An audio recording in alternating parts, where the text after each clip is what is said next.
Hello there everyone! So today in Dragon Mania Legends Reborn we are going to be taking on the Venomina boss fight. So with our Gave Dragon, I don't imagine that this boss fight is going to be all too difficult. But the more important thing about this is after we've beaten this boss fight we will unlock the dungeon. And obviously the dungeon does give you quite a lot of rewards every day and you can earn new dragons and stuff, but in general the dungeon is quite difficult if you don't have fully upgraded attacks. Like here, well, Venomina just missed anyway, so I'll be honest, when I took on this fight I thought, you know what, maybe we won't be so lucky and we won't be able to finish this fight, but as you can see right here, he is just in love with missing us, so 2 misses on this fight is more than enough to get us through it, because I'm not sure what it is in DML, but the boss dragons seem to miss quite a lot. So even if you can't do the fight, or if you're really close to finishing off a boss fight, normally, as long as you do it a couple of times, they'll end up missing at least once or twice, and that's normally enough to finish off the fight for you. And they'll go, no, please, I'll do anything, just leave me alone. I may be a foolish girl, but I'm no idiot. Enjoy the rays, Melvin. And that is the Bob boss fight done. Lovely jubbly right there. And so yes, can you defeat my dungeon? Welcome to the Clockwork dungeon. I'm Otto and I built this marvel of machinery to help trainers like you progress. And obviously you can earn dungeon tokens and all the dragons that are in the dungeon shop like I said before. And reach the end of the dungeon each day to earn the daily dungeon reward. And obviously your dragons do have stamina as well. Every dragon has 3 stamina, but you can earn yourself an extra point of stamina for 3 of your dragons by watching one of the videos when we get in. But obviously these enemies level 13 to 16 for this fight right here, and we have our Gabe at, what is it, like level 17, and we have Adele at level 15, so more or less we're not tremendously over leveled or anything for these fights. They are quite evened out.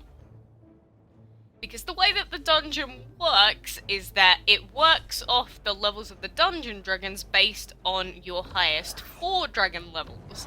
And obviously we have a 17, a 15 and 2 10s, I believe, are the next 2 dragons. So it's sort of worked out the average from that. And you get 3 difficult fights and 3 easy fights in the dungeon. I can't really tell which one this fight is, to be honest, since it's only the first one. But they do seem to be quite a similar level to our Gave Dragon, so I'm guessing that this is one of the hard fights. I'm not sure. But the Gave Dragon fights against dragons of this level are going to be quite easy. The main problem is going to be the fact that Adele needs to be very defensive and keep our other 2 dragons alive while they build up Dragon Fury. And Dragon Fury in the dungeon is very, very important, because you can see just by us attacking we have a full Dragon Fury bar, and now when the second wave worth of dragons comes out we can use Dragon Fury straight away. So a lot of the time in the dungeon it is about your Dragon Fury management, which is going to be the difference between whether you can do the fights or not. I actually missed that attack. That is actually very embarrassing. Jesus, all I needed was 1 attack to kill that water dragon, and I've missed the hit with the sea dragon. I'm assuming that my phone was probably lagging at the time. I'm gonna put it down to that. Probably not the case. Maybe I was just having an off day, but either way, you can see that even with us missing, which is awful, we can still finish off this fight quite easily here. They are focusing down our Gave Dragon, which is kind of scary. Another failed hit. Are you kidding me, Self? What is wrong with you? Oh well. You know, that is the first fight of the dungeon done, and you can see that was pretty much easy peasy lemon squeezy. We get 27 tokens out of doing it.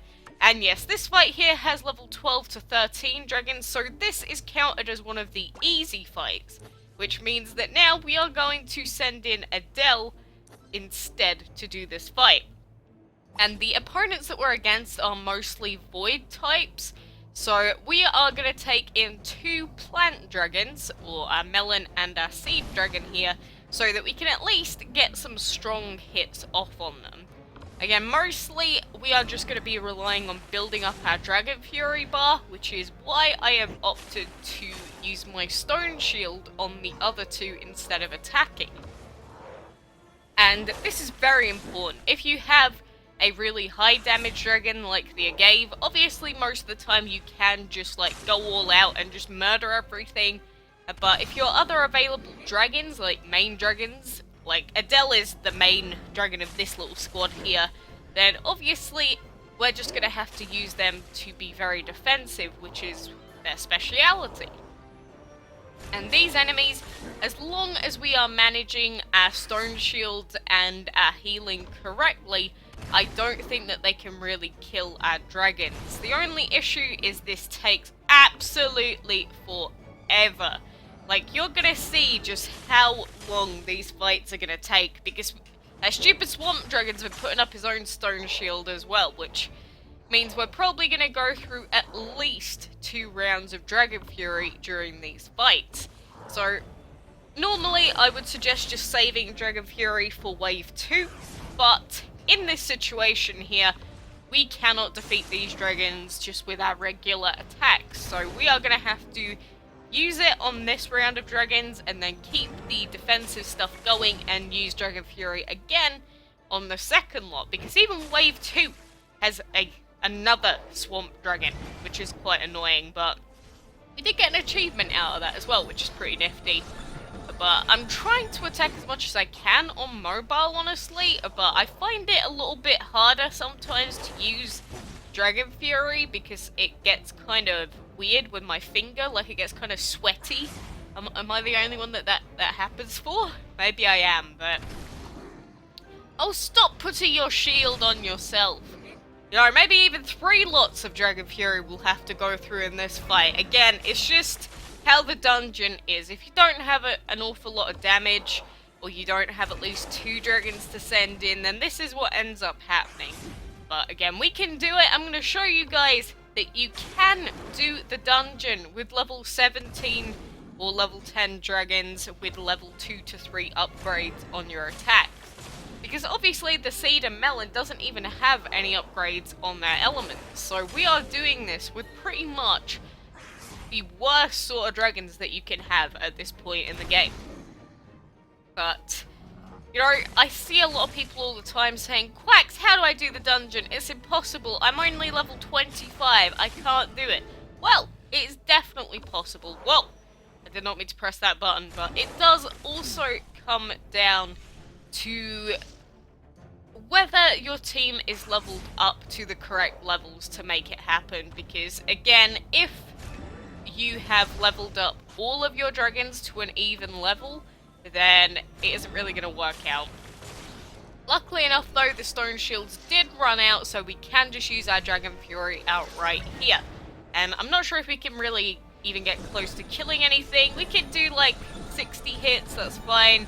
And again, I don't think we can kill any of these. We can get close, but just going the really defensive route for now is probably our best bet. We do need to put our stone shield back up, which may mean that if they poison the Seed Dragon again, he may die, but we might as well just take him out. Stop trying to reconnect me to the Wi-Fi. As the free Wi-Fi, go away please. But, you know, again, these fights so far are quite easy. I am finding that the more I'm trying to evenly level my team on my Android device, the harder these fights are getting. So it is difficult when you're a low level, but it is definitely possible. Don't ever think that it is impossible to do these fights.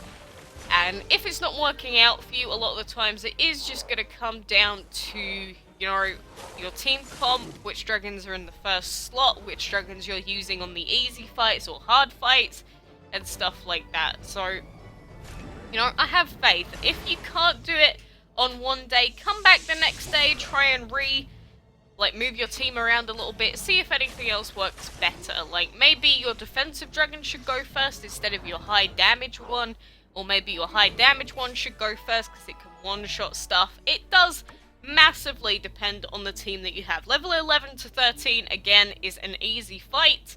and all of these enemies pretty much are weak to plant attacks again. But yeah, very long episode today, which is why the episode yesterday was really short, because, you know, the dungeon stuff I get is a big sore spot for a lot of players, especially lower level ones. So I hope just by you watching this and seeing what I'm doing, you sort of get more of an idea of what might work for you.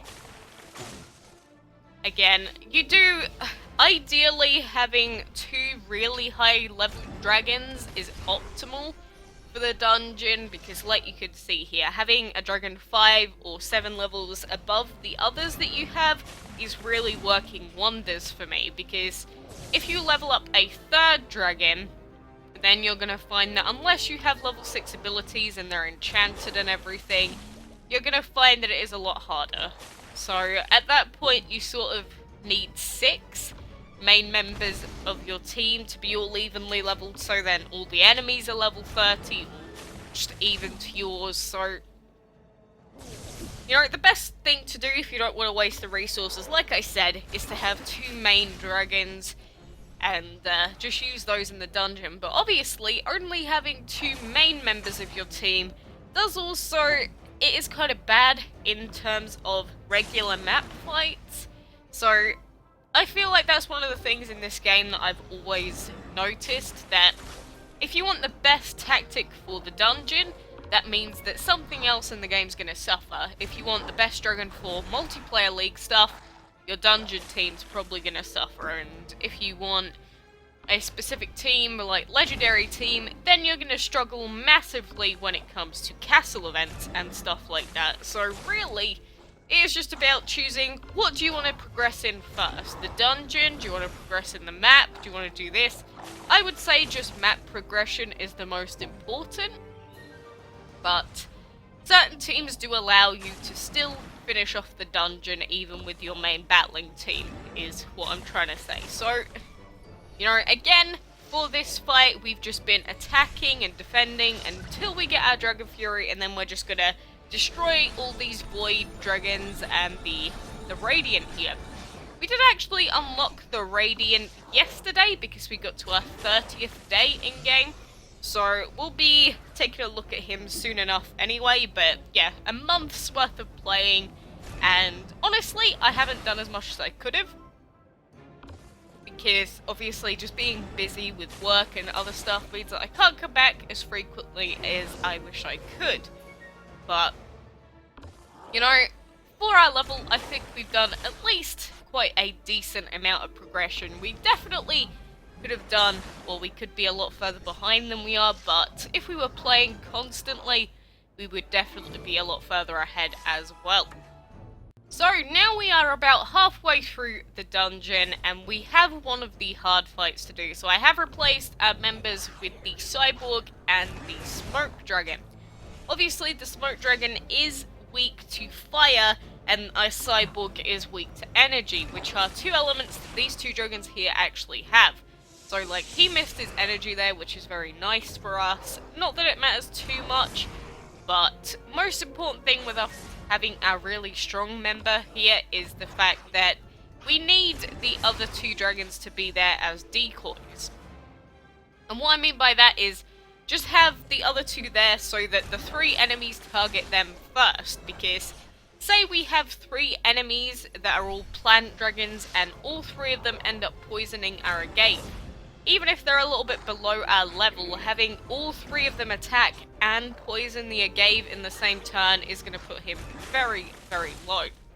So our main sort of quest or thing to do is to try and keep the decoys alive for as long as possible while we're attacking with our main dragon. But obviously, with having so much damage, we actually only got Dragon Fury like midway through the 2nd wave, which normally I would avoid doing. If you can build up Dragon Fury on the 1st wave, that is definitely the better thing to do. But in that situation, we were just so far ahead of the enemies that it really made no difference at all. And now, level 13, 14s, and 15s. Again, I believe this is another tough fight, so I'm going to take the Agave Dragon into this. we can actually one-shot with our explosive results, so I would use that instead of plant, so that then we can at least get a little bit more damage on the other two dragons here. I feel like I'm talking so much, but, you know, there is quite a lot of thought that goes into doing dungeon runs, so if you're someone that just plays this game completely mindlessly, which I'll admit I am like that sometimes, but if you do need to focus on which dragons to use and in what order, you really do need to do that during the dungeon fight. So I do recommend really thinking about your strategy as you go into these fights, and you see that if we clear out a wave, it takes us back to our dragon first. So if we clear out a wave of enemies, but it's the enemy's turn to attack, it automatically gives the priority back to us. Which is also another thing that you should be playing around, because that is very important to ensuring some wins. And just then, like, look, he one-shot our decoy dragon there. That's all it takes. So, in reality, unless the enemies miss, we only have 1 turn's worth of damage, or 2 max for our decoys, so we really do need to try and one-shot as much as you can. If you can't one-shot enemies, normally that is really bad news. So anyway, we are on this final fight of the dungeon for today, level 12s and 13, so they are a little bit tough, and a couple, well, 3 of them in fact have energy, which is bad news bears for Adele. But, oh really, advertisement, you're gonna do this to me? I'm hating this stupid woman with her bright red lipstick. I know it's not her fault, I know it's just for the ad campaign, but get out of the way. I know I can cancel the ads if I, like, go to the bottom and move it around, but if I do that, it stops my recording. So, I am in a lot of pain. It just gave me energy for free. I don't need to do the energy, but at the same time, you know, it is a way of giving the energy back to our Gave Dragon. Like, I hate having to watch the ads, but in terms of the dungeon, you know, we can get extra energy for our Gave Dragon, so it is very important. Like, the fact that they brought out the ability to watch an ad just to get free energy, I am very happy with, but I hate that advertisement. It's just annoying. It's the fact that it's always the same ads that pop up in-game when they play them out, which annoys me the most. Like, if every single time it was a different one, I wouldn't mind so much, but when I've watched the same thing, like, 18 times, that gets very boring. But, you know, at the same time, that gives us an absolutely free win in this dungeon, because, like, if we have both of our mains in a fight, there is, like, no way that we'd lose these fights. Absolutely no way. So, you know, and in a sense, at the moment for us, it is much easier to do dungeon fights than it is to progress in the map, even. So, you know, that just goes to show you that, you know, it is definitely possible to do the dungeon at this rank, or level, more specifically. Well, I'm talking about rank. This isn't clan quests or anything. Anyway, daily dungeon, 150 tokens. We'll unlock the middle one, 102,000 gold and 500 tokens. Obviously, you've always got the chance of earning 100 gems every day that you do the dungeon, so, you know, it's definitely worth doing it just for the possible rewards. And now, defeat a snow dragon with Dragon Fury. Why is that so oddly specific? Well, that's a new ad. I've never seen that one before. You know, that's fine. Mickey and Pluto can touch each other if they want. That's better than watching the same hipster lady drawing on her tablet, I suppose. But now that we've done that boss fight, we can move on to Clock Tower Coast and the metal section of fights. This first fight here is actually tough, having 2 toxic dragons and a war dragon. Like, I'm not sure how I feel about that, to be honest. That's kind of a tough fight for us. But we can move on in the map now if we want to. And like I said, I think it was a couple of episodes ago now, actually, I do really want to unlock enchantment, but I really need an energy epic first. So, obviously, the next section of the map is going to be very energy dragon orientated, which is the main reason I need it. And we haven't bred one so far, so I need to do that first before we do anything else, and then obviously we will start going crazy on the map fights as soon as we get enchantment, because enchantment on any dragon makes them a bajillion million times stronger than they were before. So, like I said, ideally I would have unlocked enchantment before now, but I am waiting on that final epic so that we don't waste our resources. But anyway, for now, it's been a long episode today. I hope you learned a lot. If you need any other advice, leave it in a comment below. But until next time, I will see you then.